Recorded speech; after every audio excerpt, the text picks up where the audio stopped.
পারলেন? দেখেন একটু পানি আসেনি। নবীজির মহব্বতে পড়ে কেউ যদি কোনো মতে এক ফোঁটা চোখের পানি ছেড়ে দিতে পারো, আমি বলে গেলাম এই মাহফিল সাক্ষী রইল, কিয়ামতের দিন তোমার চোখের পানি তোমাকে নবী পাকের কিনারে পৌঁছাইয়া দিবে।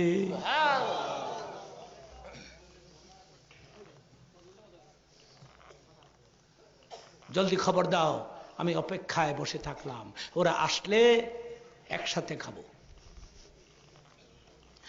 এইবার জাবেরের বিবি একটা চিৎকার মেরে পড়ে গেছে, জাবের রে, দিনের নবীরে বলো এরা বহু দূর চলে গেছে, এত দূর জীবনে আর কোনদিন আসবে না।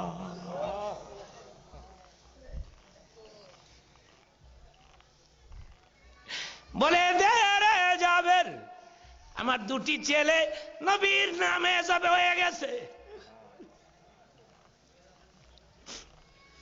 নবীর বিসমিল্লাহ ধরতে বলো বলো।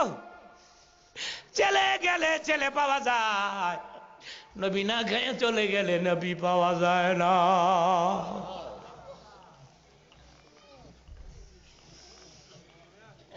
দিনের নাই অনেক জাবের রে, ছেলে দুটি এখন কোথায়?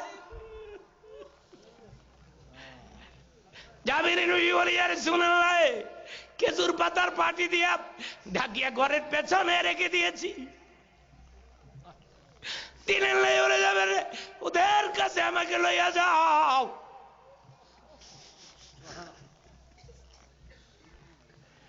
وَإِذْ سَأَلْتَ رَبَّكَ فِي ابْنِ جَابِرٍ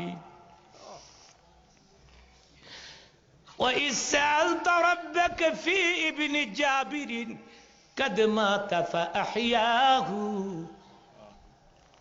মারহাবা বলেন, মারহাবা বলেন। আপনারা বলেন আমি শুনবো। ঈসা নবী যদি মরা মানুষ জেতা করতে পারে, আমাদের নবী পারে? কই ঈসা আর কই মুহাম্মদুর?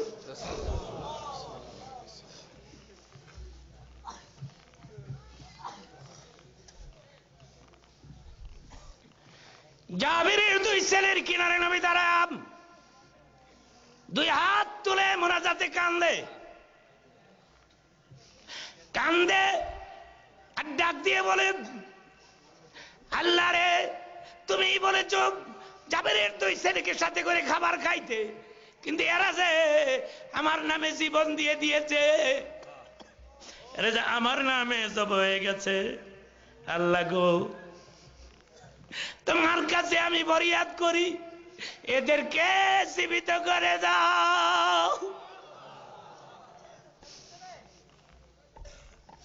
وَإِذْ سَأَلْتَ رَبَّكَ فِي ابْنِ جَابِرٍ قَدْ مَاتَ।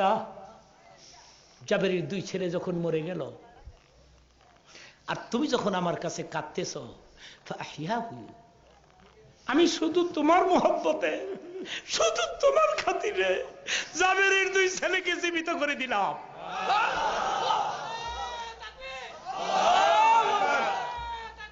আল্লাহু আকবার, ইয়া রাসূলুল্লাহ, ইয়া রাসূলুল্লাহ। দিনের নবী ডাক দিয়ে বলেন, জাবেরের দুই ছেলে সে নবীর জন্য জীবন দিলি, তোদের নবী তোদের বাড়িতে দাওয়াত খাইতে আসছে, আল্লাহ কইছে তোদের সাথে করে খাবার খাইতে। উঠ, আমি নবী ডাকছে, উঠ। ফাহিয়াহু ফাকাত আরদাআক। আল্লাহ কয় তোমার খাতিরে যেটা করছি, আর কারো খাতিরে না। আল্লাহ কয়, হ্যাঁ নবী, তোমার মহব্বতে যেটা করে দিলাম। দুই ছেলেকে সাথে করে নবী খাবার খাইছে। নবীকে ভালোবাসতে হলে এভাবেই তো ভালোবাসতে হবে, আর না হয় তোমরা মুমিন হতে পারবে না। আমার মা বোনেরা, জাবির স্ত্রী দুনিয়াতে দৃষ্টান্ত স্থাপন করে গেলেন। হ্যাঁ, দেখেন তো, নবীকে ভালোবাসলেন, সেই জন্য মরে গেছে ছেলে দুটি, আল্লাহ পাক জীবিত করে দিয়েছে। সেই জন্য আমার মা বোনদের খেদমতে আমার আবদার থাকবে, আপনাদেরকেও নবীকে ভালোবাসতে হবে। মন দিয়ে, অন্তর দিয়ে। নবী বলেছে নামাজ পড়িও, নামাজ পড়তে হবে নাকি নাকি নাকি নামাজ বাদ দিয়া শুধু নবীরে মোহাব্বত করে লইব?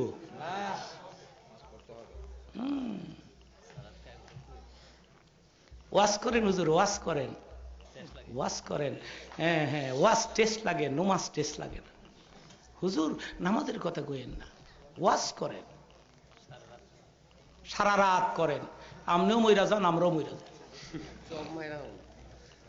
আমি আমার মাদের অনুরোধ করে গেলাম, ভবিষ্যতে দেখা হয় অথবা না হয় আমি জানি না, বয়স হয়ে গেছে আমার, এই সব এলাকায় আসি আর না আসি জানি না, বয়স হয়ে গেছে আমার, আগের মতো লম্বা লম্বা সময় আমি পারি না। আগেই বলেছিলাম আমার বয়স হয়ে গেছে, আর আমাকে দাওয়াত দিয়ে আনতে হবে, এটা ফরজ ওয়াজিব নয়, ফরজ ওয়াজিব নয়। আমি যাদের সাথে ওয়াজ করতাম দুনিয়ার মধ্যে বেঁচে নাই, অনেকেই বেঁচে নাই, ওরা চলে গেছে। এখন তো আমার সিরিয়াল, বয়স তো 60-এর উপরে হয়ে গেছে। 5 ওয়াক্ত নামাজ পড়িও, পর্দার ভেতরে থাকিও, স্বামীর খেদমত করিও, নিজে নামাজ পড়ো, স্বামীরে নামাজি বানাও। আর মুরব্বীদেরকে বলে গেলাম, নিজের সন্তানদেরকে মানুষের মতো মানুষ করেন। সম্ভব যদি হয় একটা ছেলেকে মাদ্রাসায় দেন, একটা ছেলেকে মাওলানা বানান, যদি সম্ভব হয়। আমি আমার সবগুলো ছেলেদেরকে মাওলানা বানাবো নিয়ত করেছি। আমার বড় ছেলে আবু বকর সিদ্দিক এলাকায় যদি কোনোদিন আসি, আমি নিয়ে আসবো